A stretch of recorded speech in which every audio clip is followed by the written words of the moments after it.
Mother 3, as a political work, is one of the most complex yet simple moral parables in the relatively small history of video games as a medium. It's a work that embodies the ideology of Marxism-Leninism theoretically through its display of the fall of the anarchist commune of Tazmily as a consequence of its lack of theoretical grounding. Even though it was an idyllic and peaceful society, it fell to the horrors of capitalist empire through its own ignorance, and even fostered discrimination and hatred within itself beforehand, through how the villagers treated the game's gender non-conforming characters and the disabled Duster like freaks for being a little different, all the town's meaningful philosophy having been wiped from them in a hopeless bid to hopefully destroy the entropy of capitalism forever. Duster's stratification and abuse doesn't end with systemic abuse, however, as his father Wes is extremely abusive to him in his personal life.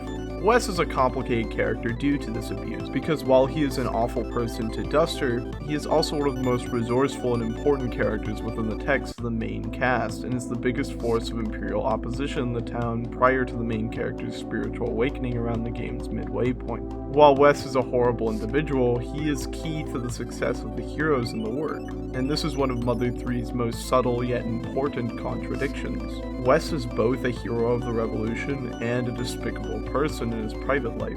It's one of the many reasons Mother 3 works better as a parable than most. Its complexity and its political positionalities mirrors real-world existences. Something often levied at communist countries by the reactionary liberal hegemony is accusations of homophobia, and it's one of the biggest moral discussions surrounding the flaws of communist states. While in a lot of ways it's over-exaggerated, with many communist states such as the Soviet Union decriminalizing homosexuality as early as 1920, there is a bit of truth to this critique of communist states and thinkers. Che Guevara infamously derided gay people on several occasions, and people like Marx likely had personally homophobic beliefs, even if nothing in their actual material work affected gay people. A lot of the issues surrounding homophobia in communist thought can be chalked up to a general misunderstanding of LGBT rights on a universal scale in these time periods, as a lot of these worries have since been dissuaded, with Cuba having decriminalized homosexuality in 1979 and Vietnam allowing gay marriage in 2014, with the United States only having federally legalized gay marriage in 2013. So while many of these countries had incredibly reactionary beliefs on LGBT people in the past, they've grown in the present as understanding of LGBT people has on the whole. All of these flaws, however, do not make communist projects not worth supporting. They simply must be critiqued in addition to supported. While many liberal ideologues bristle with this idea that one cannot be critical and supportive of something, their defenses of capitalist hegemony are often reflective of this ideology as well. Any criticism one might have of it is simply responded to with an utterance that it's not perfect, but it is what it is. That's a form of critical support,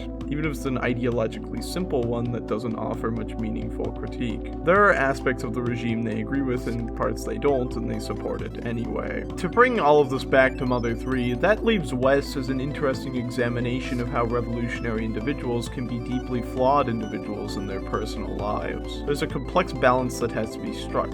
Supporting the cause is important, but one of the best forms of support is to criticize that cause, not only for its sake, but also for the sake of those that are affected by its deepest flaws. Wes is not criticized for his abuse of Duster by anyone in Tazmily, their ability for critical thought completely gone as a result of the memory wipe, and thus not only does his abuse go on unabated in any way, but ends up being a hindrance to his very cause.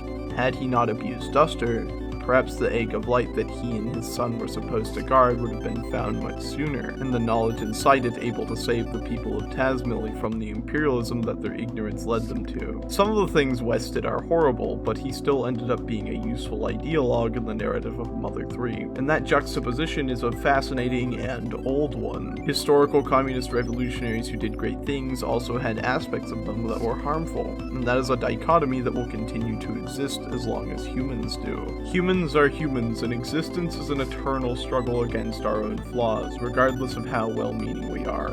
This has been Arcade Everlasting, who advises against the idolization of anyone except herself. Signing off. Thank you for watching.